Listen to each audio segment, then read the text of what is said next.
Today is August 8, 2010, Sunday, Ashtavakra Mahagita in group, Jungle, session number 6, from 5 to 6.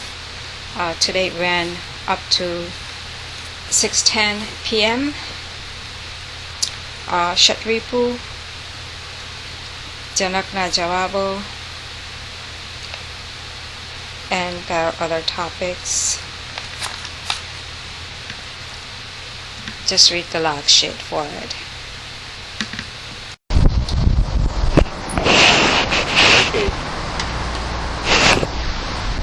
Janak answer में इंतजार हो रहेंगे कि जनक जा रहे हैं और जनक की बात जा रहे हैं। वो क्या जवाब दिया उसने, पेपर क्या तो पेपर देने वाला जानता है ना। प्रश्न ये है, बिगिनिंग हुआ था ये महागीता का, तो जनक ने प्रश्न किया, जवाब तो एक बार खाली अष्टावक्र ही दिया। अष्टावक्र ने जवाब देकर उसको सब प्रकट हो गया। बस इतना ही बिगिनिंग था। फिर क्या हुआ? जब हुआ तो जनक को आश्चर्य होता है ना, पति सूत्र में जो उसने आश्चर्य व्यक्त किया, ऐसा हुआ, ऐसा हुआ, ऐसा हुआ। पहले तो क्वेश्चन किसी को होना चाहिए, जब उसको ज्ञान प्रकट हो गया तो फिर परीक्षा की क्या बात है? बात खत्म हो गई। उसको वहां से विदा कर देना चाहिए कि जनक कल तेरा उद्धार हो गया।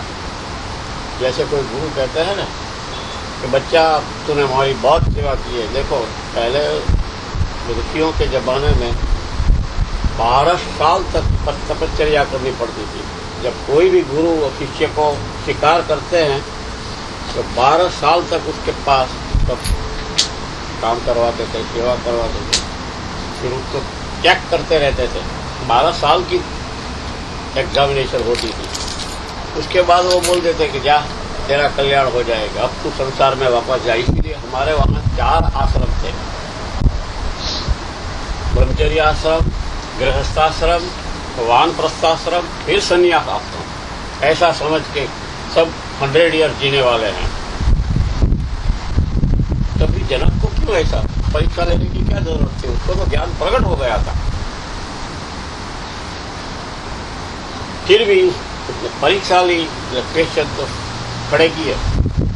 अब मजे की बात यह है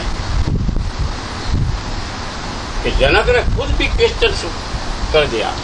मालूम है एक बात है, कभी कभी एक सवाल मैं करूं, एक सवाल तुम करो, और फिर दूसरी कड़ी क्या है? हर सवाल का सवाल ही जवाब हो। जब वो सवाल करता है उसमें उसका जवाब आ जाता है। जनक खुद सवाल करता है। परीक्षा में कोई सवाल करता है, जवाब देना पड़ता है। फिर भी ये अद्भुत परीक्षा है, एग्जामिनेशन अलग ही है। देखो आज 8 अगस्त है। पहले अंक विद्या का जादू देखिए। और आज का हमारी यात्रा शुरू हुई, वो संडे है ना, ये 6ठा संडे है। 6/8/2010 कितना हुआ? 19 टोटल करेंगे तो 19 होगा। 19 का मतलब है 10। देखो ये अंक विद्या है। जैसे कोई टीवी में ज्यादा इंटरेस्ट लेता है, साला देखता है, तो कई एडवर्टाइज भी आती है कि भाई एस्ट्रोलॉजी और अंक विद्या दोनों को मिला के एक्यूरेटली तुम फोरकास्ट करोगे। तो ये अंक विद्या की बात है। 10 नंबर आता है। अष्टावक्र ने कितने क्वेश्चन किए थे किसी को याद है? नहीं, क्योंकि साला किसी की परीक्षा है, हम क्यों याद रखते? जो साला एग्जाम देता है उसकी, वो भी 10 क्वेश्चन किए थे। 10 क्वेश्चन किए थे। तो 10 का 10 यहाँ मिल गया। और दूसरा ये छठा संडे है ना, this is the 6th Sunday हमारी यात्रा शुरू हुई है। तो जनक ने जो 10 क्वेश्चन के आंसर में कितने सूत्र बोले, पहले क्वेश्चन किया था, एक क्वेश्चन का 20 सूत्र था, जवाब दिया था सप्तावकर ने 20 सूत्रों। देखो अंक विद्या, और जनक ने 25 जवाब दिए, 25 पर आश्चर्य हो गया था कि ये क्या होगा मुझे। फिर क्या हुआ, ये अंक का रहस्य है, जिसको इंटरेस्ट हो तो ठीक है। तो उसका जनक जवाब देते हैं ओनली 6 सूत्र में, 6 ही सूत्र है। देखो 10 क्वेश्चन के आंसर में ओनली 6 सूत्र। तो आज छठा रविवार है, 6 और 6 फिर मिल गया। देखो अंक विद्या का बड़ा रहस्य है। तो पहला सूत्र में जनक क्या बोलता है, ये क्या होता है, कभी कभी क्या एग्जामिनेशन आप सबने दिया होगा, उसमें कहते हैं कि आपको जिस प्रश्न का जवाब ज्यादा अच्छा लगता है वो तुम पहले लिख सकते हो, जवाब नंबर ही देने का है। 5वां सवाल का जवाब तुम देखो 5 का। तो जनक पहले सूत्र में जवाब देते हैं लास्ट क्वेश्चन का, 10वां प्रश्न का। किसी को याद नहीं होगा कि वो प्रश्न कैसे थे।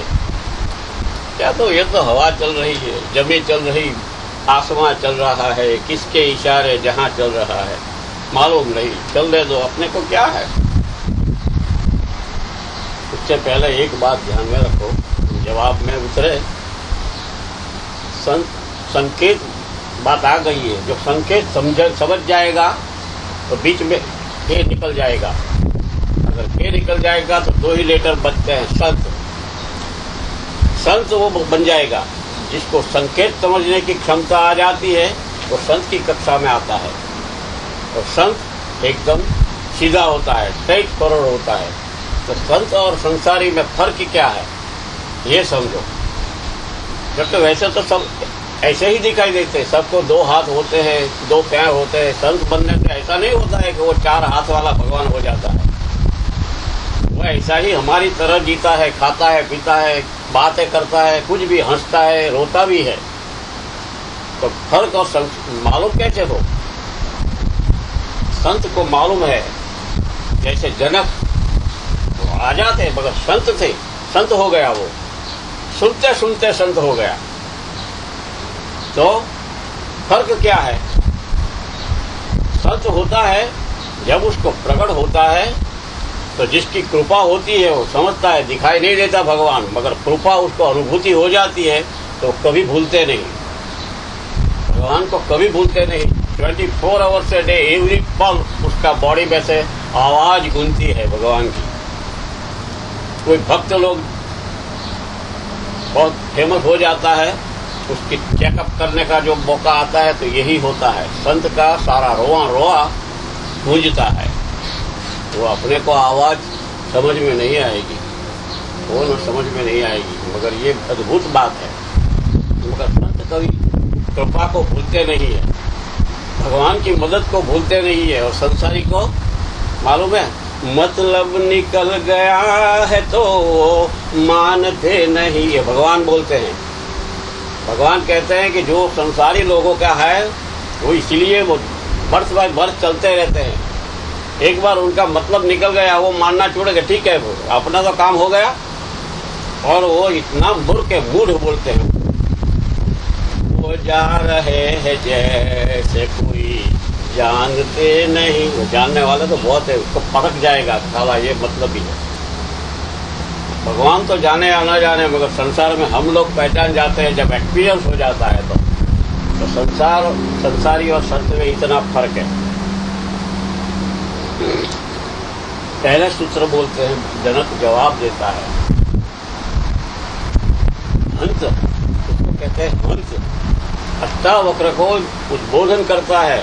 वेरी इंपॉर्टेंट वर्ड, हंस का मतलब, हंस का मतलब होता है घात करने वाला, आत्महंसा, आत्मघात करने वाला। जैसे हम कोई सुसाइड करता है ना, वो तो मगर ये मूर्ख है, ये शरीर का घात कर ही सकते हैं। जैसे सब जानते हैं साला अंदर बैठा है उसका तो कोई घात कर ही नहीं सकता, फिर भी लोग आत्महत्या करते हैं। आत्महत्या करते हैं, वो आत्महंता है। मगर आत्महंता का ये शरीर का हंता है, आत्महंता ही बड़ा होता है। आत्महंता का मतलब क्या है? अष्टावक्र को सामने से बोलते हैं हंत, आपने अपना जो अहंकार है उसका हंत कर दिया है। जैसे हनुमान है, उसका थर्मोमीटर का पारा हमेशा 0 पर रहेगा। जब 0 पर थर्मोमीटर का पारा तुम्हारा अहंकार का होगा, अपने आप संतत्व प्रकट हो जाता है। क्षमता कैसी आती है? संकेत समझने की। क्योंकि कुदरत है, हम कुदरत बोलते हैं, कोई के भगवान बोलते हैं, कोई विधाता बोलते हैं, कोई नसीब मानता है, मगर ये सब इशारा चलता है। इसलिए तो किसी ने बोला ना कि जमी चल रही आसमां चल रहा है, ये किसके इशारे, जहाँ के इशारे से जहाँ चलता है, तो ये कौन इशारा करता है? तो जनक कहता है हंस आत्मक न अस्य धीरस्य खेल तो भोग लीलया। आप हमको सवाल करते हैं, 10वां प्रश्न है। प्रश्न हम रिपीट नहीं करेंगे क्योंकि लास्ट टाइम पर प्रश्न आ गए हैं, क्योंकि लंबा हो जाएगा। जब जवाब आ जाता है तो एग्जामिनर है ना, वही क्वेश्चन के साथ उसका जवाब ही मिलाता है कि उसने सही दिया कि नहीं। क्योंकि जिसने पेपर सेटिंग करने वाला अलग होता है, तो पेपर सेटिंग करके उसका आंसर भी रेडी करता है कि जो भी जवाब देगा उसके साथ मिलाना, फिर मार्क देना। तो ये जनक 10वां प्रश्न का पहले जवाब दे देता है कि आप मुझे मेरी परीक्षा ले रहे हैं, मगर हे हंस आत्मज्ञ अस्य धीरस्य खेल तो भोग लीलया नहीं संसार वाही कही मूढ़ ही सह समानता। और दूसरी वजह की बात है, देखो कोई भी किसी को परीक्षा अच्छी नहीं लगती, ये संसारी का लक्षण है। आप जितना भी करो, तुमको बोल दे कि परीक्षा नहीं होने वाली है तो खुश हो जाते हैं, बच्चे भी खुश हो जाते हैं ना। तो ये तो जनक है, वो नाराज नहीं हुए, क्योंकि जैसे उसने कह दिया कि मुझे तो ऐसा लगता है आश्चर्य में इतने जन्मों से मोह से घेरा हुआ था और ये क्या हो गया, मुझे तो कुछ नहीं होने वाला। तो जनक की अगर ऐसे आदमी की तुम परीक्षा लोगे तो वो जनरली नाराज होते हैं कि ये क्या समझता है, मुझे मेरी परीक्षा ले रहा है। जनक को ऐसा नहीं लगा। जनक ने बोला कि हे हंस,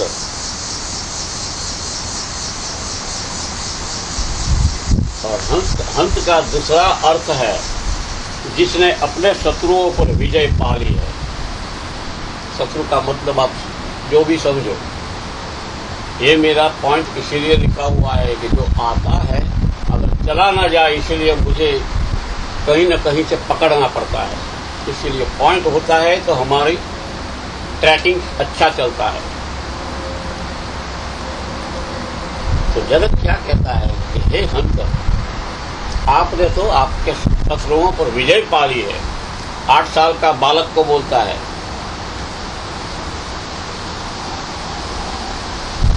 हंस का दूसरा भी अर्थ समझ लो। जैन शास्त्र में अरिहंत बोलते हैं। जैन शास्त्र में उसके लिए एक वर्ड है अरिहंत। हरि का मतलब ही शत्रु होता है, वहां भी शत्रु भी है। और बौद्ध शास्त्रों में बौद्ध के शास्त्रों में वही वर्ड को अरहत बोलते हैं, मगर हत तो लगता ही है, हत इसलिए काटने वाला। फिर हिंदू शास्त्रों में ही उसका एक ही 2 लेटर का है, हंत। तो जनक कहते हैं कि हे हंस, भोग लीला के साथ खेलते हुए जो आत्मज्ञानी है, वो आत्मज्ञानी ओनली है लुकिंग, आत्मा के सिवाय और उसको कुछ दिखाई ही नहीं देता। वो सभी जगह आत्मा को ही, क्योंकि आत्मज्ञान जब प्रकट होता है तो उसको सभी जगह, आपने कोई भी बुक पढ़ी हो, क्योंकि मैं पहला स्टेप पर हम जाएंगे, जानो पहले। तो जानने के लिए तुम पढ़ते हो, बड़े बड़े शास्त्र पढ़ते हो, अच्छे अच्छे रिलीजियस बुक पढ़ते हो, आपके जो भी रस्त होता है, उसमें क्या होता है कि जब भक्त बहुत दूर चला जाता है, बहुत ऊंचे उठ जाता है, तो सभी जगह उसको जो भगवान को वो मानता है उसको ही वही दिखाई देता है। कृष्ण को मानने वाला वृक्ष में भी उसको कृष्ण ही दिखाई देता है, सभी जगह कृष्ण।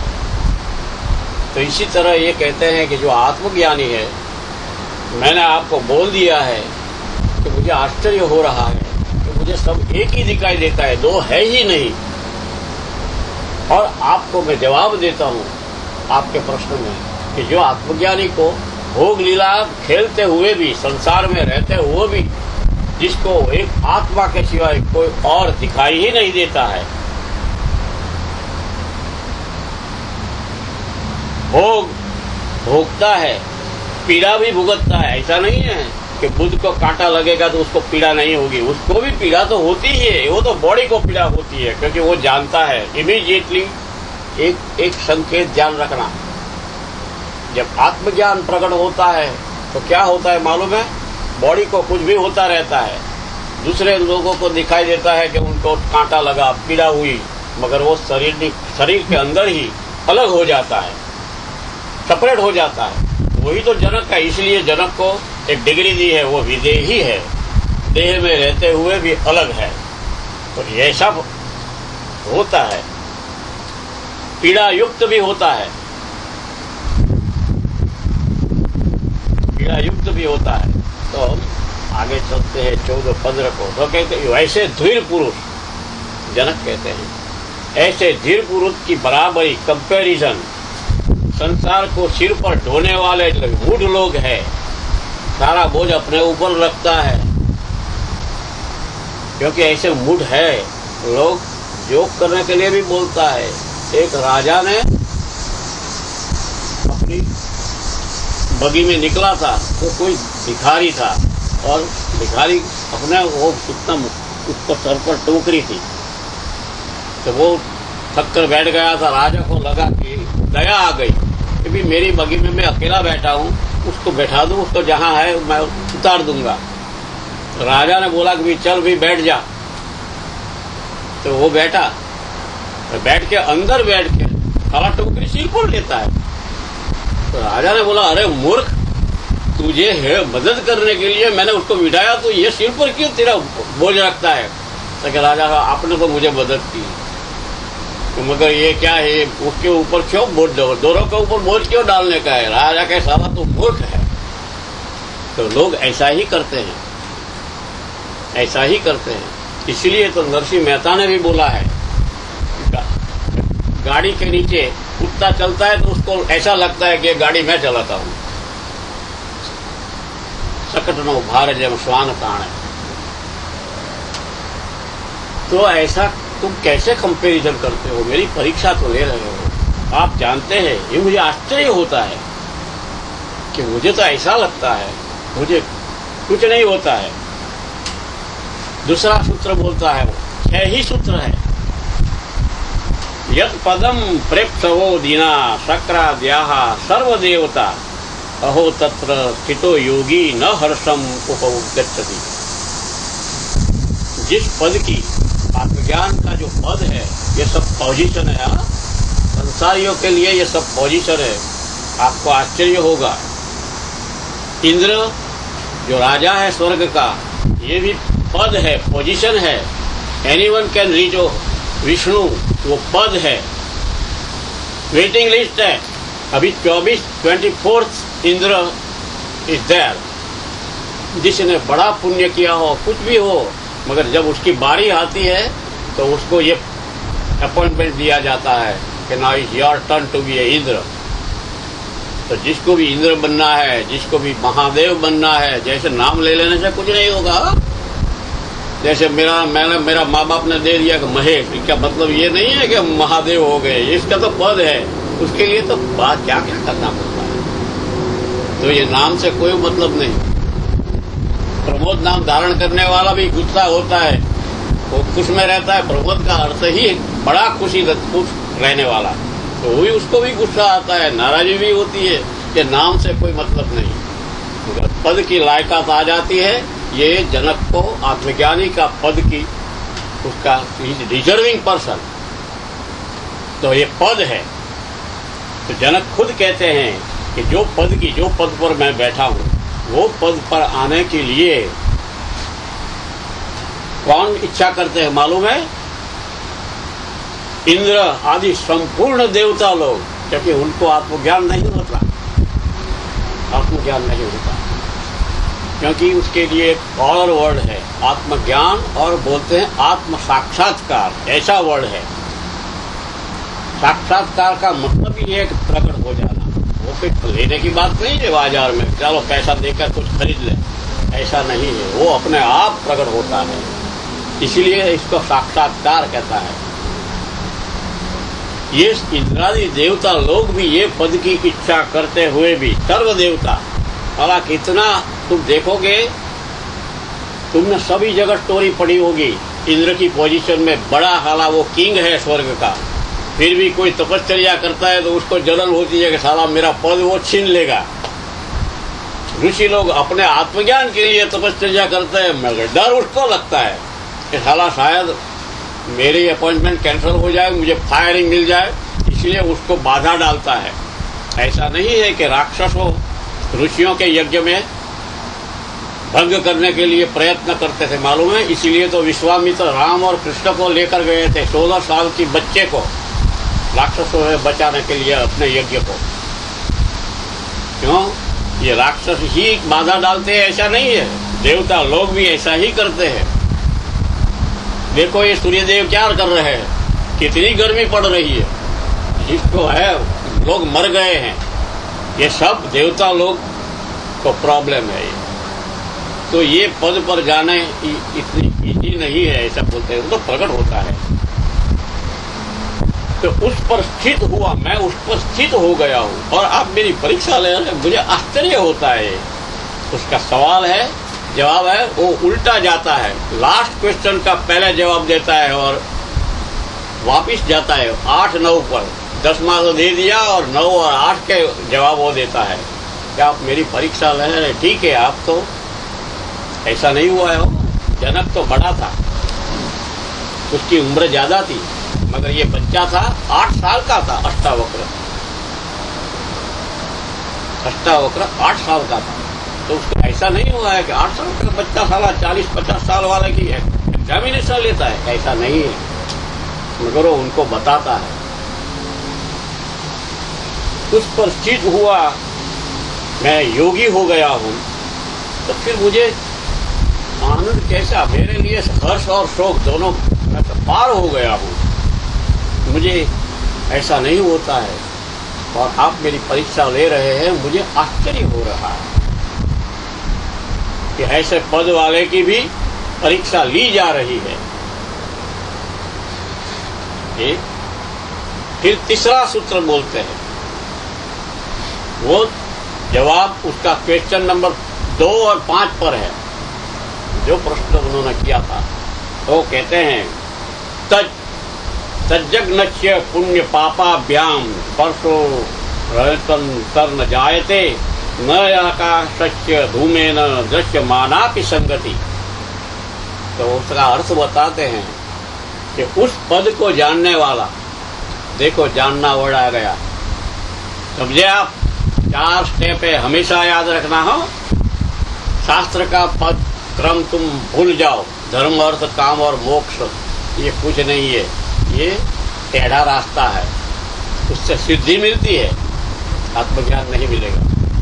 आत्मज्ञान पाने के लिए यही 4 स्टेप है, जानो।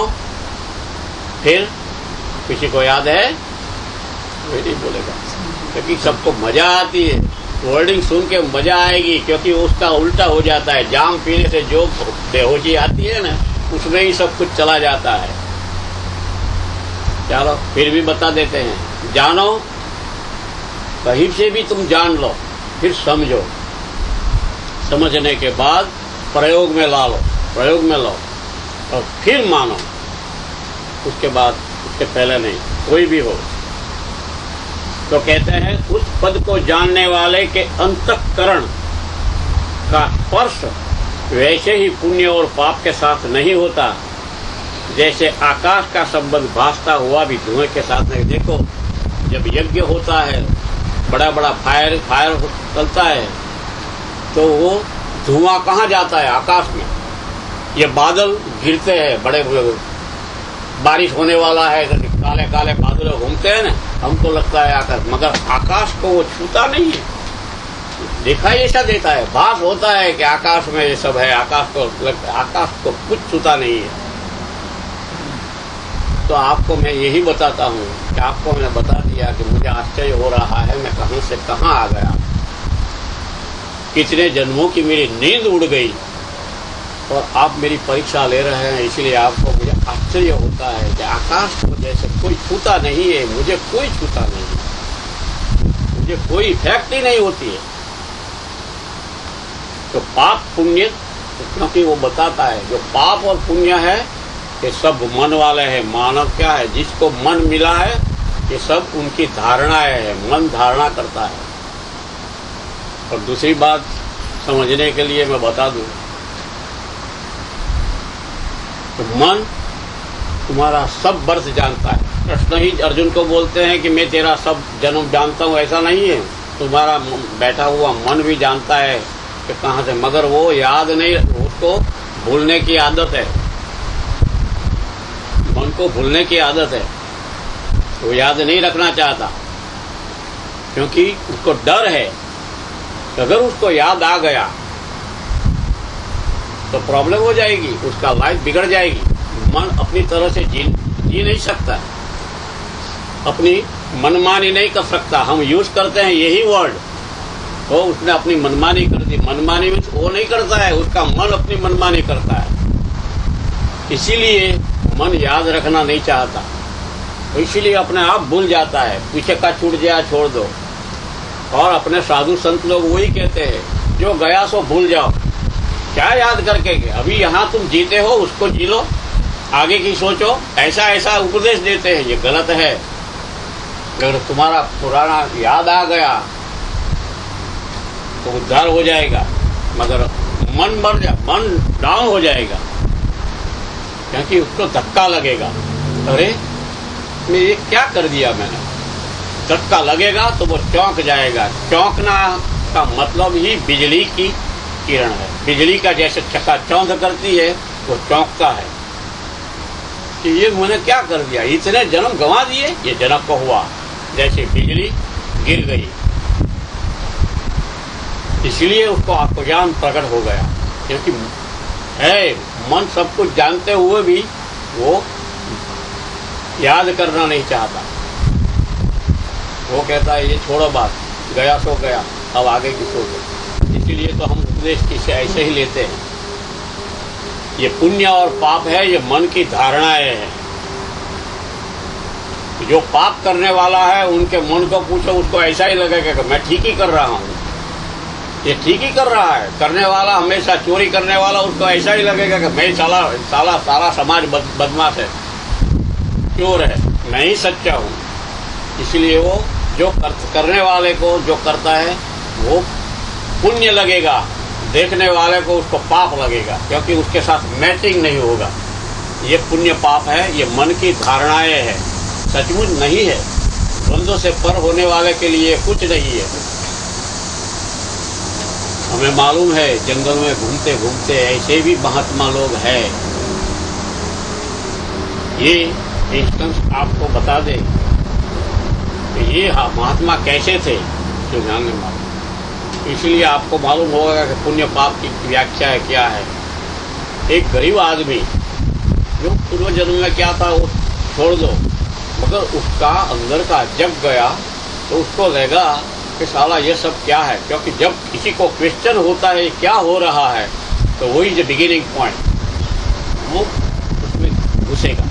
तो ये आदमी को खेडूत था, फार्मर था, उसको लगा कि इतने लोग संत महात्मा घूमते हैं, तो इतना तो उसका तो उद्धार हो गया, तो मैं क्यों अपना ना उद्धार कर लूं। तो उसने भगवान को ढूंढने का सोच लिया, कुछ नहीं ढूंढना है। तो उसने सब कुछ बेच दिया, तो कुदरत ने क्या किया? देखो, कुदरत जब तकलीफ देती है तो उसके पीछे कोई रीजन होता है। इसकी पत्नी मर गई, उसके बच्चे मर गए, कुछ फ्लड आया, उसको लगा कि क्या हो गया। तब उसको हुआ कि सालों भगवान को ढूंढना ही पड़ेगा, ये क्या करता है। उसको गलती लगती है भगवान को मानते हुए। जब भगवान गलती करता है ऐसा लगता है तो समझो को वो भगवान को मानने वाला नहीं होता। तो उसने क्या किया, बेचकर जो भी पैसा था, घूमते घूमते जो भी महात्मा मिले उसको पहले यही पूछता था कि आपने भगवान को देखा है तो मैं आपके साथ चलो, फिर क्या गड़बड़ है। सबको ऐसा ही पूछता था। जैसे विवेकानंद ने ऐसा ही किया था। वो नहीं मानता था कि वो डबल ग्रेजुएट, ऑक्सफोर्ड ग्रेजुएट था। वो रामकृष्ण परमहंस के पास जब गया तभी उसको मालूम हुआ कि हाँ कुछ तो है। वो बात छोड़ दो, वो जो क्योंकि महात्मा लोग कैसे बताएगा, वो घबरा जाता है। तो किसी को तुम पूछते हो ना भगवान देखा है तो वो जला हाँ बोलेगा ना तो सारा का मेरा गला पकड़ेगा। नहीं, मैंने तो भगवान देखा ही नहीं है। तो फिर छोड़ो, ये भगवान नहीं देखा है तो फिर कपड़े क्यों बदले हैं, बड़े बड़े दाढ़ी मूछ रखते हो, सारा घेरे हुए वस्त्र पहनते हो, छोड़ दिया। तो उसने देखा कि कोई महात्मा लोग ऐसे ही घूमते हैं, कोई महात्मा लोग आश्रम में बड़ा मठ बना के डंडा लेके बहुत भोग भोगता है। वो कहता है भगवान को मानने को, भगवान जिसने देखा है ऐसा होता है। तो बड़े शिष्य लोग बैठे हैं, वो बीच में घुस जाता है। सीधा उसका सवाल सीधा था, आपने भगवान देखा है? भगवान को नहीं भाई, भगवान को नहीं देखा है। सिद्धि वाले भी उनको मिले। जंगल में प्राणी लोग घूमते हैं, उनके बीच में रहना है तो उनके जैसा ही होता है। तो वाघ वरु होते हैं ना, वो उनको नुकसान नहीं करते। वाघ के साथ सिद्धि मिल जाती है ना तो वाघ बकरी बन जाता है। तो उसको लगा कि ये तो बड़ा सिद्धि वाला महात्मा है, शायद उन्होंने भगवान देखा होगा। उनको पूछा कि आपने भगवान देखा है? बस मेरा और कुछ नहीं चाहिए मुझे। तो कहना भाई भगवान को तो हमने नहीं अभी तक देखा, छोड़ दो। फिर ढूंढते ढूंढते उसने 12 साल बिता दिया। तभी उसको लगा, जब अनुभव होता है ना, एक्सपीरियंस जिसको बोलते हैं, अनुभूति नहीं, तब उसको लगा कि ये सारा संसार में सब साला ये गड़बड़ चलता है, सब एक दूसरे को चिटिंग ही करते हैं, ये मामला ठीक नहीं है। तो ढूंढते ढूंढते 12 साल के बाद उसका मौका आया। कुदरत मौका देखती है, टाइम आ गया। कोई गांव के पास सबको पूछते, उसको किसी ने बोलते हैं ना, अगर हम भी सबको डायरेक्शन देते हैं, थोड़ा कुछ पढ़ लिया और हम सबको आइडिया देते हैं, देखो ये एक बढ़ो तुमको मजा आएगा। मेडिकल वाले मेडिकल का आइडिया देता है, आयुर्वेद का आइडिया देता है, सबको आइडिया देता है, कहो ये करो तुमको अच्छा हो जाएगा, फिर तेरा जो होगा तो होगा। हमको क्या है, हमने तो बता दिया। जब किसी ने उसको बता दिया कि एक महात्मा है, बड़े पहुंचे हुए हैं, किसी को मिलते ही नहीं है। अच्छा चलो उसको ढूंढे। वो ढूंढते ढूंढते चला गया। ये छोटा गांव था, सबको बोला भाई ये महात्मा है, यहाँ आए हैं। तो ये साला पागल आदमी की बात करता है, ये कोई पागल आया था क्या? यहाँ से निकला है, कहा देखो कहीं पे कहीं पड़ा होगा साला, वो तो पागल, उसको खाने की सुध नहीं है, बैठने कुछ नहीं है। तब उसको लगा उसकी स्टोरी हिस्ट्री में लिखी हुई है। इट वॉज 150 years बिफोर, 150 साल पहले की ये बात। तो उसने क्या किया, चलो कोई बात नहीं, वो ढूंढते ढूंढते साला अरे हर गांव में जो मेला होता है, टॉयलेट का होता है, वो बाहर गांव के बाहर डक करते हैं खड्डा बना के। तो ढूंढते ढूंढते वहां गया तो है इतनी दुर्गंध, क्योंकि बॉडी वाले को सब कुछ होगा, कांटा लगेगा तो पीड़ा भी होगी, क्योंकि सब इंद्रिया एक्टिव मन होता है। तुमको जो मन को जो दुर्गंध लगती है ना, वो दुर्गंधी है। मगर मन आदि हो जाएगा, उसको नहीं लगेगा।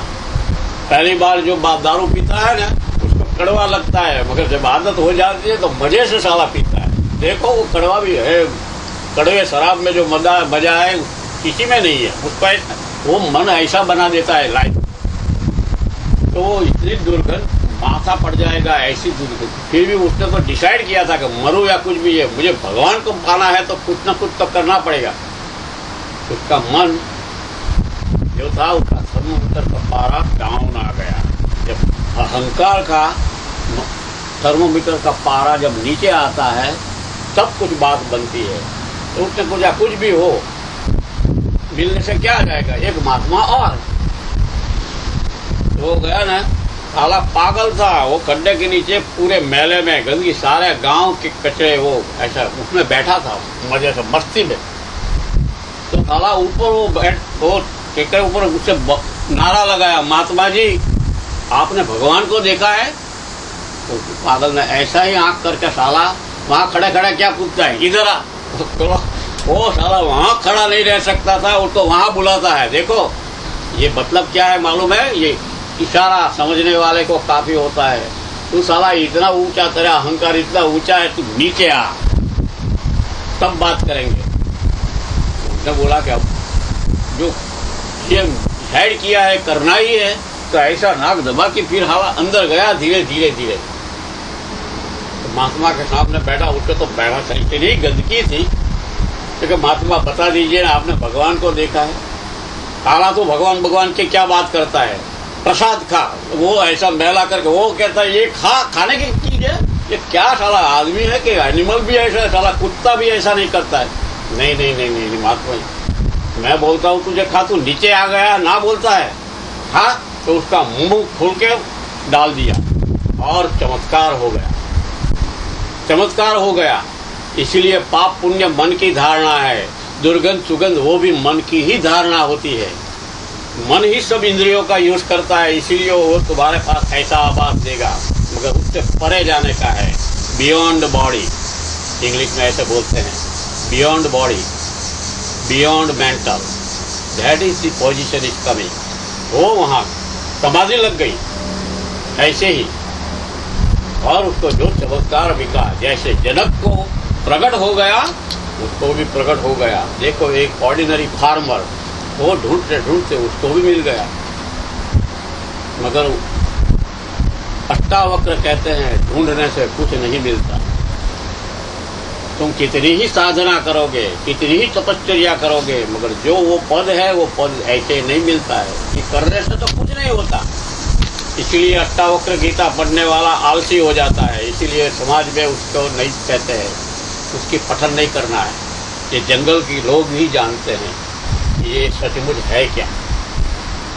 तो ऐसी बात होती है। तो जनक क्या कहते हैं कि पाप पुण्य ये मन की धारणाएं हैं, ये कृत्य में नहीं भावना में है। देखो भावना मा वसी रहो भगवान छेरे, तुम्हारे भाव में भगवान रहता है।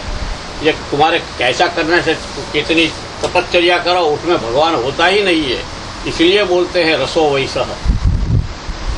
तो जनक कहते हैं कि मैं जो करता हूँ उसके ऊपर आप मेरी परीक्षा ले रहे हो, मुझे आश्चर्य लगता है।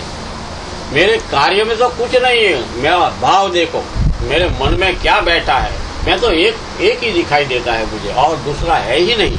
आप भी मुझे दिखाई नहीं देते। अष्टावक्र को जनक बोलते हैं मैं और तुम अलग मुझे दिखाई नहीं देता है, मैं तो एक ही आत्मा को देखता हूँ। इसलिए मेरा जवाब यह है कि मुझे ऐसा लगता है, आप जितना मार्ग देना है दे दीजिए, मगर ये मेरी बात है। चौथा सूत्र तो ठीक सूत्र है। चौथे सूत्र में जनक कहते हैं, वो जवाब है प्रश्न नंबर 6 का। देखो इतना सीधा करता है, जिसका जवाब उसको जल्दी प्रकट हो जाता है वो पहले दे देता है। वो क्रम में नहीं था, पहले प्रश्न का पहला जवाब देना, दूसरे का दूसरा, ऐसा क्रम है ही नहीं। क्यों? देखो जो पद की इच्छा जिसको होती है उसके लिए कोई क्रम नहीं होता है। जब भूत आता है ना, चुस्सा आता है, तो वहां तो छलांग ही लगानी पड़ती है, धीरे धीरे नहीं चलना होता है। वहां पर गुरु शिष्य को बोलते हैं चलो छलांग लगाओ, तो शिष्य सोचने के लिए नहीं बोलता है साला पानी ऊंडा होगा गहरा होगा मुझे तैरना आता है नहीं, ऐसा सोचेगा ही नहीं, क्योंकि उसका मन का पारा डाउन होता है, तभी वो छलांग लगाता है। मुझे बोला गया है और क्या होने वाला है, ये बॉडी निकल जाएगा, छूट जाएगा। अगर पाना है तो यही छलांग ही काफी है, क्योंकि पाने की बात है ही नहीं। छलांग लगाते ही अंदर जो बैठा हुआ है आत्मतत्व प्रकट हो जाएगा, क्योंकि यही उसकी सब माया है। तो जनक इधर उधर जवाब दे देता है। वो प्रश्न नंबर 6 का जवाब देता है जनक। क्या कहते हैं? आत्मय वेदम जगत सर्वम। देखो कितनी बड़ी बात जवाब दे दिया। आत्मय वेदम जगत सर्वम ज्ञातम ये न महात्मना यत इच्छया वर्तमानम तम निषिद्ध कमेत कुरु।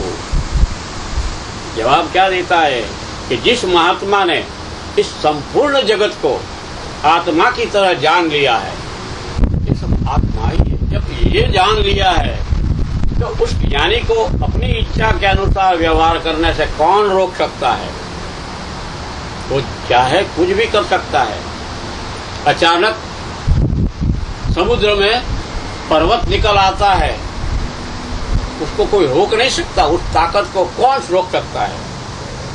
अभी हिमालय पिघल रहा है, कश्मीर में कितने लोग मर गए हैं, उसको कोई रोक नहीं सकता। हिमालय में बैठे हुए जिसको ये जिम्मेदारी दी है कि ये बैलेंस करना है, इसको कम करना है, ये पॉपुलेशन, तो उसको रोक नहीं सकता। क्यों? There is no rule for the king, ऐसा रूल है। राजा को नियम लागू नहीं होता।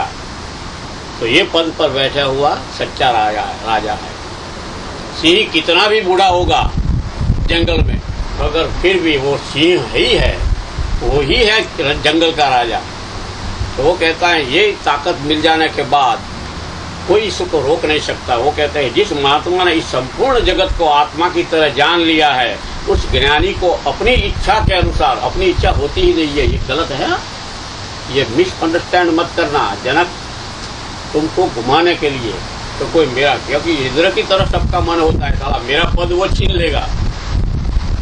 इसीलिए जनक बोलते हैं कि अपनी इच्छा के अनुसार व्यवहार करने से कोई रोक नहीं सकता। तो राजा तो हुक्म देते हैं। सूत्र नंबर 5 उसका जवाब है प्रश्न नंबर 1 और 4 का। आ ब्रह्म तम पर्यंते। देखो बहुत बड़ी बात कहता है वो। भूत ग्रामे चतुर्विदे विघ्नश्चैव हि सामर्थ्यम इच्छा अनिच्छा विवर्जते। हे महात्मा, ब्रह्मा से लेकर तृण पर्यंत तक, तृण में तिनका, जिसकी कोई वैल्यू नहीं है, ब्रह्मा सारा जगत की सर्जन करना का जो पद उसको है, ब्रह्मा भी कोई भी हो सकता है। हाँ, फैमिली में ही 2 बच्चे, हम 2 और हमारे 2, ऐसा नहीं है। तो जगत को सृजन करने की जो पद है वो ब्रह्मा का, इंस्पिरेशन करना वो उसके पास है, वो भी पद किसी को भी मिल सकता है। तो फिर भी कहता है जनक कि ब्रह्मा से लेकर वो तिनका होता है और 4 प्रकार के जो जीव पैदा होते हैं। कैसे होते हैं? कोई अंडा से निकलता है, कोई मन अंडा से निकलकर वो अंडे वाले होता है, उसको है कहते हैं अंडज। दूसरा आता है स्वेद। स्वेद भी अपना परसेवा होता है ना, उसमें से भी जीवाणु प्रकट होते हैं। मैंने तो पढ़ा है पुराण में, ब्रह्मा के कान के मैल है ना, उसमें से राक्षस निकलते हैं। ये सब लोगों को घुमाने की बात है। फिर भी ऐसा लिखा गया है, मगर स्वेदज है, परसेवा में से भी प्रकट होते हैं आत्मा।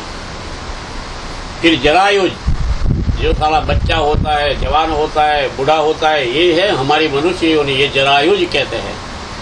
जो आयुष्य भुगतते हैं, जिसको जरा मीन्स बुढ़ापा आता है, ऐसे भी है, ऐसा भी जन्म लेते हैं पेट में से योनि।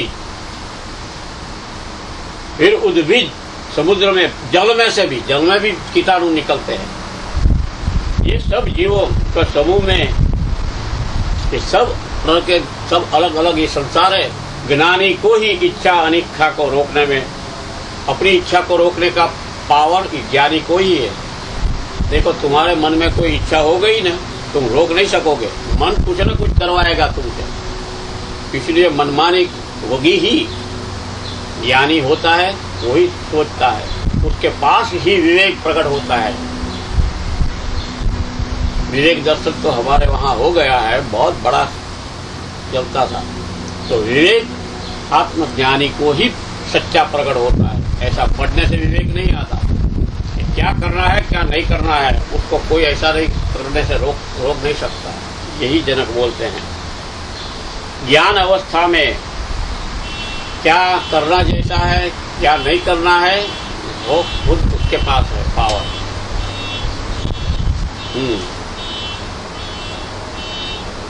फिर जवाब नंबर 7 का प्रश्न का देता है, लास्ट सूत्र है, आत्मानम अद्वयम कच्चित जानाति जगदीश्वरम यत् वेत्ति तच्च कुरुते न भयम तच्च कुत्रचित। वो जनक खुद जानता है। जब ऐसा होता है तो जनक कहता है कोई विरला होता है ना, कोई बड़ा, वही आत्मा को अद्वय और जगदीश्वर के रूप में जानता है कि सब एक ही है। भगवान भगवान कितने भगवान है, 33 करोड़ देवता हैं हिंदू शास्त्र में, कौन गिनने जाएगा। ये सब नाम दिए हुए हैं। कितनी देवियां हैं, किसी को ड्रीम आता है ना, उसमें से देवी प्रकट हो जाती है। शुक्रवार को किसी साला भैंसा चराने वाले को ड्रीम आया था तो वो संतोषी माँ का सूत्र शुक्रवार शुरू कर दिया। ऐसे ऐसे होता है। घेटा चारने वाले को कोई पत्थर मिल जाता है ना तो वहाँ लगा देता है मूर्ति बना के, ये तो कोई देवता है, महात्मा का है, साले पूजा शुरू हो जाती है। ऐसा ऐसा जगत में चलता है। कहते ये सब संसार की माया है। मगर वो जान गया जो जगदीश्वर के रूप में और आत्मा दोनों एक ही है। इसमें से ही वेद का बड़ा मंत्र निकला है कि अहम ब्रह्मास्मि। जब ऐसा पद आता है ना तो वो बोलता नहीं है, ये कोई ऋषि ने बोल दिया है, ये बोलने की बात नहीं है। तत्वमसि प्राज्ञानम आनंदम ब्रह्म ऐसा बोलता है। वो तो इसके रोए में से ही आवाज निकलती है, कोई पकड़ लेता है और वर्ड में डाल देता है। संस्कृत हो तो संस्कृत में, मगर ये बोलने की बात नहीं है। ऐसे मंत्रों में भी हम गायत्री यज्ञ करते हैं, उसमें भी आहुति देना आता है, तब बोलते हैं प्रज्ञानम आनंदम ब्रह्म ओम स्वाहा। तो वहाँ लिखा है, शायद किसी ने गायत्री यज्ञ में पत्रिका देखी हो, उस समय पर ये बोलने के समय पर मन कहाँ होता है, कहाँ रखना चाहिए, ऐसा वैसा क्रिया दिखाई है। मगर ये तुमको घुमाने वाली बात है। ये होता नहीं है, बोल नहीं सकता, मगर उसकी बॉडी की अणु अणु में से ऐसा ही निकलता है कि प्रज्ञानम आनंदम ब्रह्म, वो मस्ती में आ जाता है। और कोई पूछता है, उसकी परीक्षा कोई भी लेता है तो उसकी ऐसी ही आवाज आती है, तत्वम असी, वो मैं ही हूँ और कोई है ही नहीं। तो ये छोटे छोटे सूत्र में किसी ने लेख रख दिया है, कोई ऋषि मुनि है।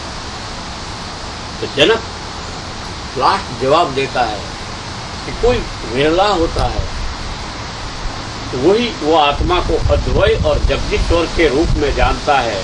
और वह जिसे करने योग्य मानता है उसे करता है, उसको कहीं से भी भय नहीं आता। हर एक आदमी को कुछ भय होता है कि मैं ये करूं तो क्या होगा, सारा उल्टा हो जाएगा, सक्सेस नहीं होऊंगा तो क्या गड़बड़ होगी, कोई देख लेगा तो क्या करेगा, सब उसको भय लगता है। इसीलिए उसमें से ही सूत्र निकले हैं, आहार निद्रा भय मैथुनम च। ये 4 जो क्रियाएं हैं सब जीव वाले को लागू होती है। सबको भूख लगती है, चाहे साला एनिमल हो कि कुछ भी हो, उसको भूख तो लगेगी, बॉडी है तो भूख लगेगी। आहार निद्रा, उसको सोना भी पड़ेगा। ऐसा ही अलग अलग तरह का घोड़ा जब सोता है ना, एक पग ऊंचा कर देता है, एक एक पग से वो सोता है। तो दरेक की सोने की अलग अलग आदत है। कोई तकिया लेके सोता है, कुछ न कुछ करता है, मगर सोना तो पड़ता ही है। आहार निद्रा भय, और सबको भय लगता ही है। ऐसा मत समझना कि लायन जंगल का राजा है इसलिए उसको भय नहीं लगता, उसको भी भय लगता है। अगर सिंह आ जाता है तो कुछ न कुछ तुम ऐसे दिया सली जलाओगे ना तो भाग जाएगा। उसको आग से डर लगता है, कुछ न कुछ तो है। तो भय भी सबको लगता है। मैथुन ये ब्रह्मा का वरदान है। ये ब्रह्मा का पद ऊपर जो बैठा है उसको ये सब रूल्स लगाना पड़ता है कि जिसको जिसको बॉडी लगती है। ये 4 प्रकार के जीवों में सर्प हो, एनिमल्स हो, मैथुन से ही सब पैदा होते हैं। ऐसा कुछ प्रकट नहीं होता है, अपने आप कैसा प्रकट हो जाता है ऐसा नहीं होता है। तो ये जगत की रचना बताता है जनक। और इसीलिए बोलता है कि आप मुझे भय देकर कोई क्वेश्चन लगे कि मुझे भय लगा रहे हो, कि मुझे डर लगता है कि मैं नापास हो जाऊंगा तो क्या होगा, मुझे कुछ नहीं है।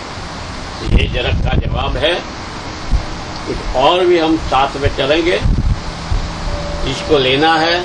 और 2.5 अक्षर वाले वर्ड निकले हैं, जैसे स्नान करना। स्नान है 2.5 अक्षर है, उसमें आधा स है, स आधा है। कभी कभी ऐसा लगता है आधा स बड़ा रहस्य रखता है। हा? आधा स दूसरी जगह क्या रखता है, स्मरण में भी वो 3.5 है, 3.5, मगर स वहां आधा लगता है। स्मरण, हम तो उसका ट्रांसलेशन करता है स्मरण करना मीन्स किसी को याद कर लेना, मेमोरी में रखना। ये गलत बात है। वहां बीच में साथ स्मरण के साथ स लगाया है आधा, ध्यान रखना। ये तो प्रकट हो जाएगा। ये जनक की तरह है, जब प्रकट होना है सुनते सुनते तो मृत्यु से पार ले जाने वाला ये आधा स है, तुमको मृत्यु से पार ले जाएगा। दैट इज कॉल्ड स्मरण। बैठे बैठे भगवान को याद करो, किसी को याद करो, ये स्मरण नहीं है। ये तो तुम्हारे लिए याद करना, किसी को तुम याद करते हो, ये रियल मीनिंग नहीं है उसका। दूसरा वर्ड है स्मृति, वो भी 2.5 वर्ड है। और उसके साथ लगता है ऑपोजिशन में विस्मृति। ये द्वंद्व है, याद रखना। जैसे पाप पुण्य, सुख दुख, स्मृति और विस्मृति साथ में ही चलती है।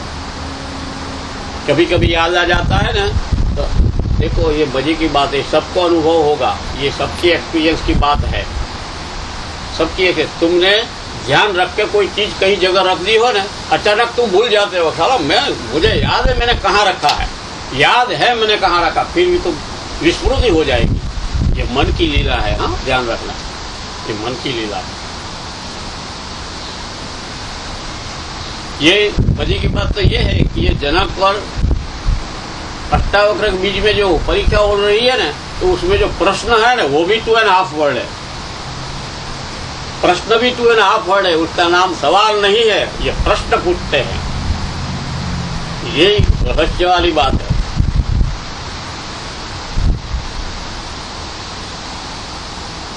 क्योंकि जो शुरुआत में जनक ने प्रश्न कर दिया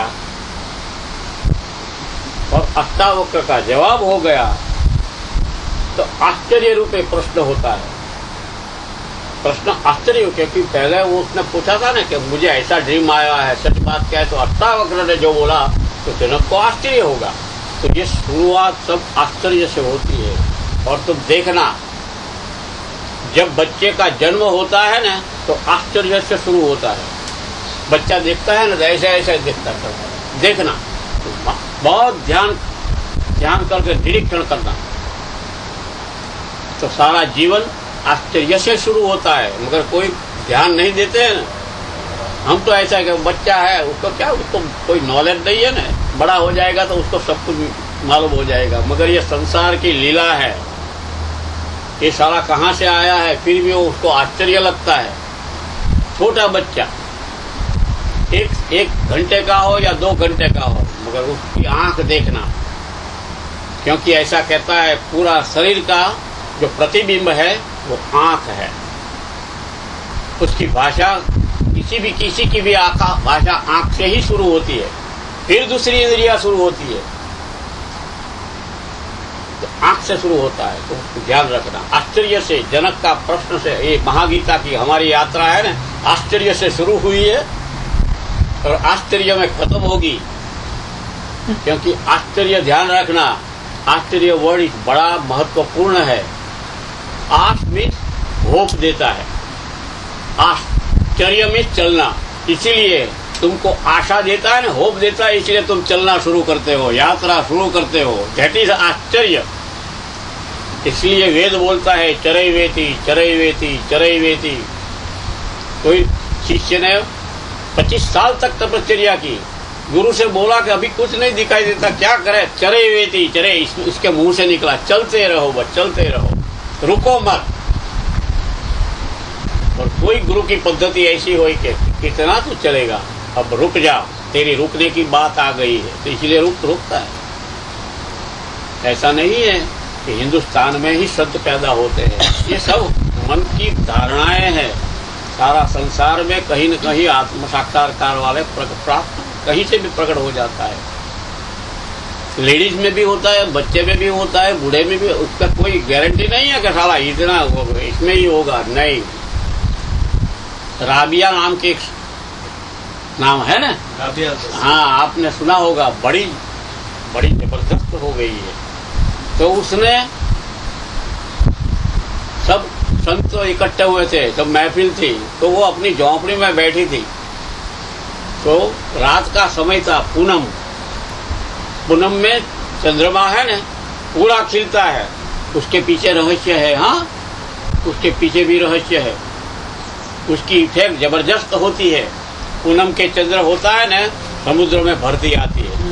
मालूम है ना, ये सब, ये ध्यान दो तो तुमको सब कुछ मिल जाएगा, समझ में आ जाएगा। जब जानना है, ये जब जानो समझ में आ जाएगा। जब पूनम का चंद्र फुल खिलता है ना, तो जो यंग बॉडी है, कुछ भी है, बूढ़ा हो तो भी उसका मन टॉप ऊपर होता है। उसकी वासना भी प्रबल होती जाती है। ऐसा नहीं है कि यंग एज में ही तुम्हारी इच्छा और आशा और बहुत पावरफुल होती है, नहीं। जब बॉडी बूढ़ा होता जाता है ना, वासना और प्रबल होती है, इसलिए वो मरता है। मन को लगता है कि अब ये बॉडी निकम्मी है, मेरी इच्छा ये बॉडी से खत्म नहीं, पूरी नहीं होने वाली है, चलो निकल जाओ। इसलिए वो मर के इमीडिएटली दूसरे बॉडी में चला जाता है। That is the technique. He don't want to stay, huh? He cannot stay longer. It's a good thing. रुकने का तो है ही नहीं। अभी तो मैंने बोला चरई वेती, चलते रहो। इसलिए भय जो कोई दिखाता है ना, भय को कभी भय से ऊपर, इसीलिए जनक बोलता है उसको कैसे भय होता है। कहीं से भी चले जाएंगे तो आश्चर्य से शुरू होगा। सब आश्चर्य से हमारी यात्रा है। और दूसरा क्या है, ग्रंथ भी 2.5 वर्ड है।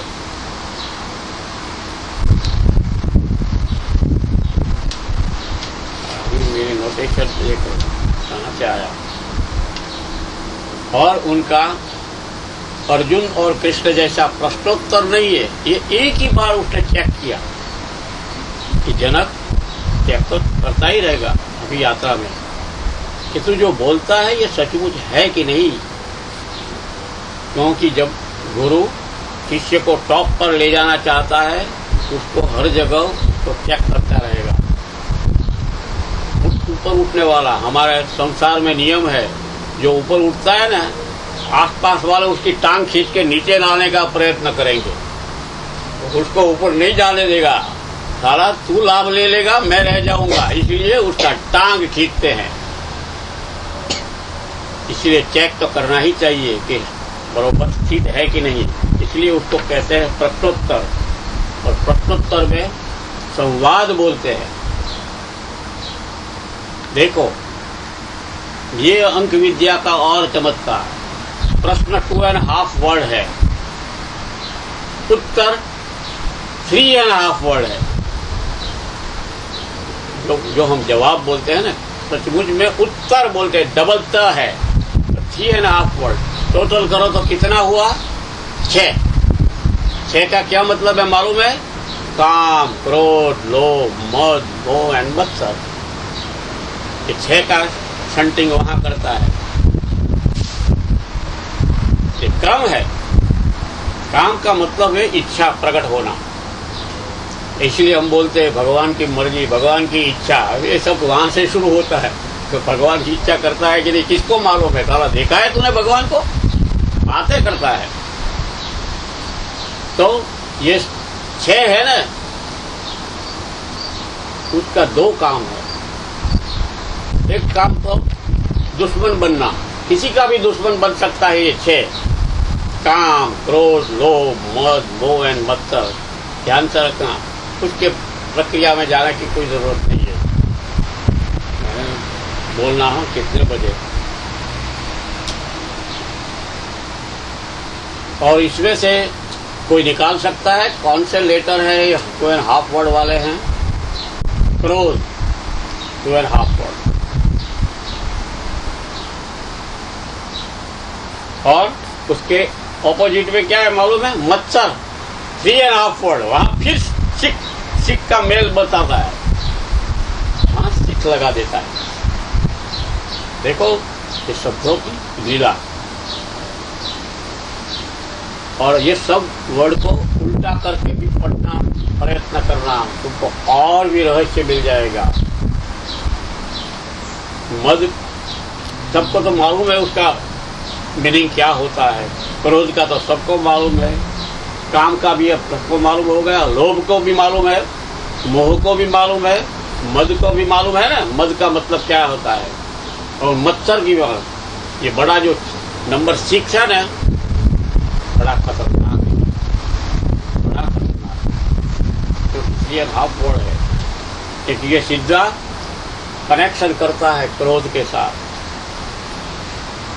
क्योंकि दो मिल जाते हैं। किसी की अच्छाई होती है ना, लोग जलते हैं। मत्सर का मतलब ही जलना, ईर्ष्या होना, ईर्ष्या, इसीलिए उसका दूसरा वर्ड है ईर्ष्या, 2.5 वर्ड। जलन होती है, तो जलन से क्या होता है? क्रोध आता है। तो वो दोनों साथ में मिल जाते हैं तो बड़े खतरनाक है। मगर ये 6 है, दूसरा उसका काम है रक्षक। जब मित्र बन जाते हैं तो तुम्हारा उद्धार कर देंगे, बहुत बड़ा उद्धार कर देंगे। ये 6 एक एक में बड़ी ताकत है।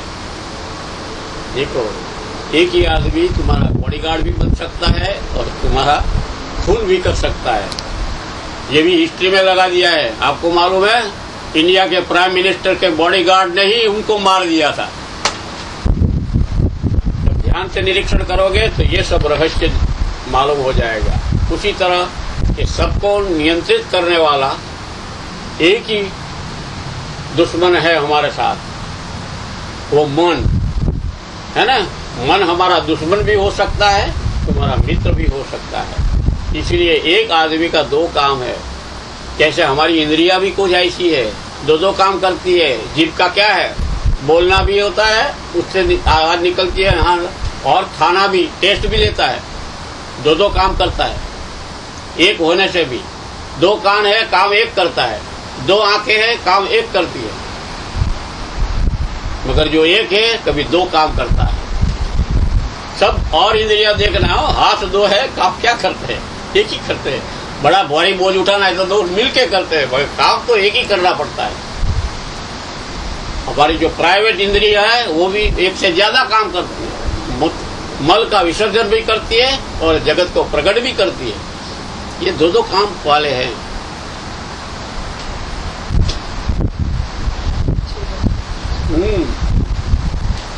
और एक और सिमिली मिल गई है, बहुत दूर के। क्रोध और मत्सर 2 क्या है मालूम है? Husband and wife. क्रोध ये मेल है, मत्सर ईर्ष्या वो लेडी है। 2 दंपत्ति है।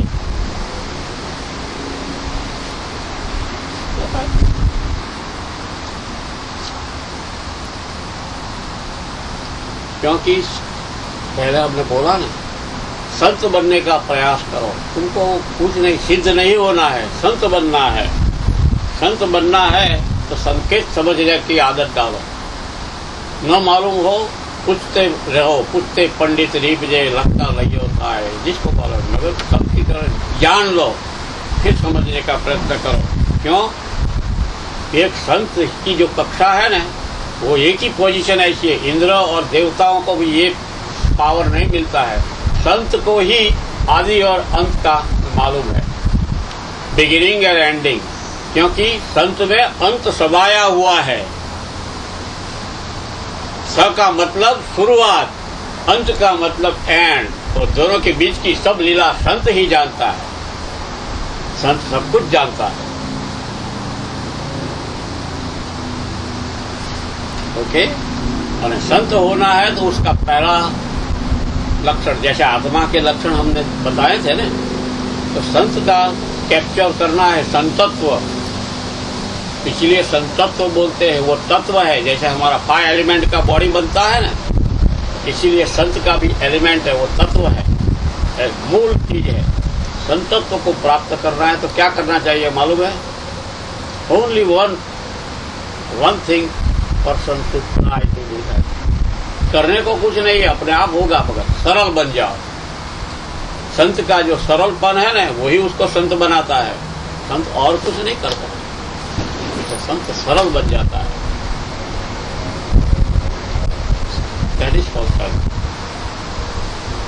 और संत और संसारी का फर्क बता दिया, पहले ही बता दिया।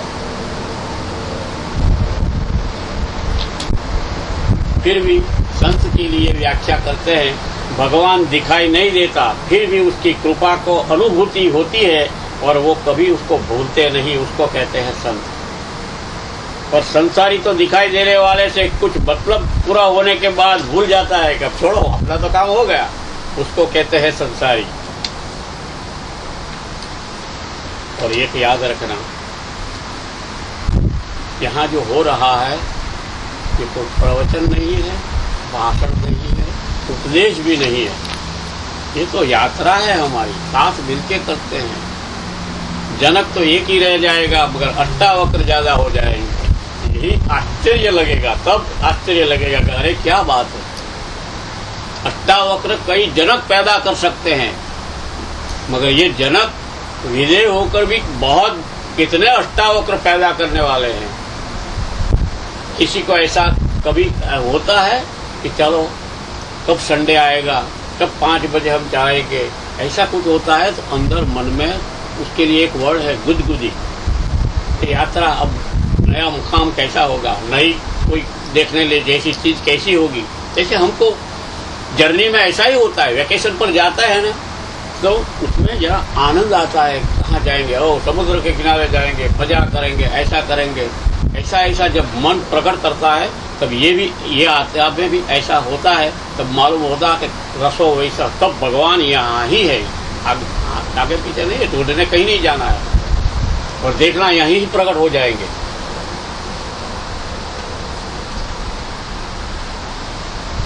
और दूसरी बात है, हर रेस्टोरेंट में कोई न कोई तो गया होगा, कहीं से भी, उसमें एक ही बोर्ड होता है। इंडिया में तो मैंने देखा है, जो तैयार होगा वही आपको खाना मिलेगा। तुम बोलोगे कि मुझे ये खाना है, तो ये रेस्टोरेंट वाले पकाते नहीं है, वो पका कर रखते, फिर मेनू बनाते हैं उसका। ऐसे इसीलिए तो हम मेनू पढ़ते हैं कि कौन से आइटम उनको ऑर्डर लेना है। मेनू का मतलब ये है कि it is already prepared and you have to select out of those menu. That is called restaurant, right? और तुमको पसंद न आया तो तुम नहीं जाते।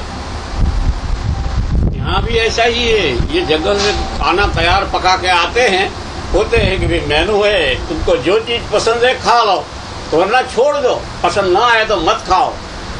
तो होटल वाले चार्ज नहीं करते हैं ना, वैसे वो भी चार्ज तो लेते ही नहीं है। At no charge,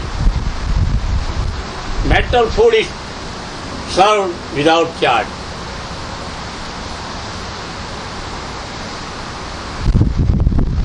Okay? मगर एक ध्यान रखो, बड़ी रहस्य वाली बात है, जिसको सच्ची भूख लगती है वो तो कहीं से भी होटल में चला जाएगा, घर का खाना हो तो घर में खाएगा, कुछ भी है, तो भूख वाले ही खाते हैं। सच्ची भूख नहीं होती है तो खाने के बाद बीमार हो जाते हैं, सब जानते हैं। बिना भूख का खाना अच्छा नहीं है, ये साला मेडिकल वाला तुमको बताएगा। तो जिसको मन की सच्ची भूख लगेगी वही दिखाई नहीं देने वाली रेस्टोरेंट में आने का मन करेगा उसको। इसीलिए तो वो लोग जंगल में चले जाते हैं। क्यों? It is a twelve star restaurant over there. वो कहते हैं यहाँ जो मजा है कहीं मजा नहीं है। उसको जब आ जाता है तो ऐसा होता है। तो इसीलिए सच्ची भूख लगनी चाहिए। ऐसा नहीं है चलो टाइम मिला है तो चलेंगे, नहीं मिला है तो क्या करेंगे, नहीं जाना है। तो ये होटल की कंपैरिजन इसलिए हुई कि तुम्हारी जनक की परीक्षा तो अष्टावक ने ली है, वो लोग तुम्हारी परीक्षा ले रहे लगता है कि कहाँ तक पहुंचे हैं। वैसे ही दूसरे को बहुत चीटिंग करता है ना, उसको भी लेबल लगता है, साला बहुत पहुंचा हुआ आदमी है, संभलना। तो कई तरह के प्रयोग होते हैं। इसलिए जिसकी बुद्ध सच्ची होगी वो कभी मेनू नहीं देखेगा, जो भी आया है वो खा लेगा, क्योंकि उसको भूख लगी है। वो मेनू देखने नहीं जाएगा, मेनू देखेगा ही नहीं। ऐसी बात है भाई। कौन सा टाइम हुआ?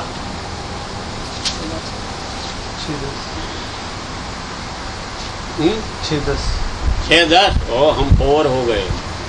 मेरे साथ हरिओम बोलना। हरिओम।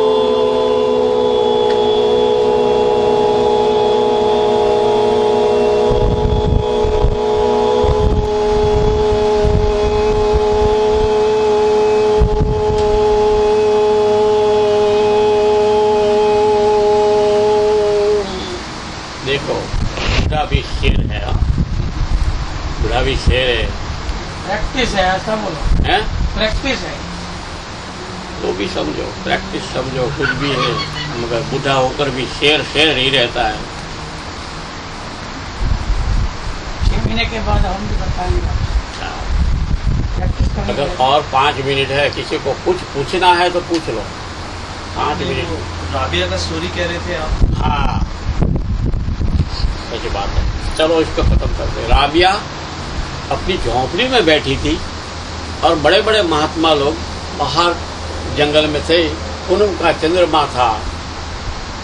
तो सब महात्मा, पहुंचे हुए महात्मा, जिसकी सेवा राबिया करती थी, तो किसी महात्मा ने नारा लगाया, अरे राबिया क्या करती हो, बाहर देखो कितना प्रकाश फैला हुआ है, तुम बाहर आ जाओ। राबिया अंदर से जवाब देती है, बाहर का बहुत कुछ देख लिया, तुम जब अंदर आके जरा देख लो क्या होता है। जवाब में आ गया सब, इमीडिएटली कर दिया उसने। बाहर तो बहुत इतने जन्मों से तुम देखรहे हो, जरा अंदर आके देखो ये प्रकाश कैसा है, मैं तो उसमें मस्त हूँ। यही था राबिया का जवाब था। ओके, भगवान नहीं आता। तो आया है तो मौका मिला है, तो ऐसा ही एक है। एक और भी एग्जाम्पल आपको बता दूं। एक फकीर था, जंगल में झोंपड़ा बनाकर बैठता था। तो कोई आता जाता है तो उसको खिलाता था। ऐसा तेमा एक बहुत बारिश हो रही थी, बिजली हो रही थी, और कोई भूला हुआ मुसाफिर होगा, उसने कहीं मिलता नहीं रास्ता था, तो ये झोंपड़ी देखी तो उसने खटखटाया। रात को 9-10 बजा होगा, तो उस फकीर ने खोला तो अंदर ले लिया।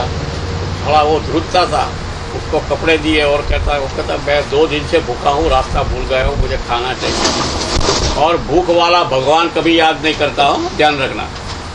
लोग ऐसी आदत डालते हैं, खाने के वक्त भगवान को याद करो, कोई याद नहीं करता। सच्ची भूख वाला भगवान खुद उसको याद करता है, वो भगवान को याद नहीं करता। तो वो खाना बैठा, जैसा वो खाना दिया ना, तो वो खाने लगा, तो वो फकीर कहता थोड़ा ठहर था, साला 2 दिन से तू साला भूखा था और तुझे खाना मिल गया, तो भगवान की प्रार्थना नहीं करेगा खाने से पहले? उसको याद कर फिर। तो मैं तो फकीर हूँ, भगवान को मानने वाला हूँ, और तू साला ऐसा करता है। तो वो कहता है भगवान क्या, मुझे खाना मिला है ना, वही मेरा भगवान है। तो क्या उठ साला, उसको धक्के मार के निकाल दिया इतनी बारिश में भी। और उसको संतोष हो, चलो मैंने भगवान का काम किया, सच झूठे आदमी को नहीं खिलाया। वो सो गया, रात को भगवान प्रकट हो गए।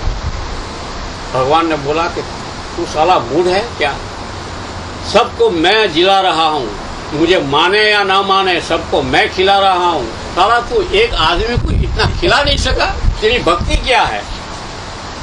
उसको डांटा, ये तूने अच्छा काम नहीं किया है, ये भगवान का काम नहीं है, तेरा काम तो कोई भी आया दुखी है तो मदद करने का था, और तूने उसको भगा दिया साला इतनी रात में। और कितने, वो मुझे मानता ही नहीं था, वो आदमी 50 साल का था, 50 साल से मैं उसको जिंदा रखता हूँ और साला को ये कहा कि खाना नहीं दे सका। तो यही इस तरह होता है, ऐसा ही एग्जाम्पल। चलो हरिओम।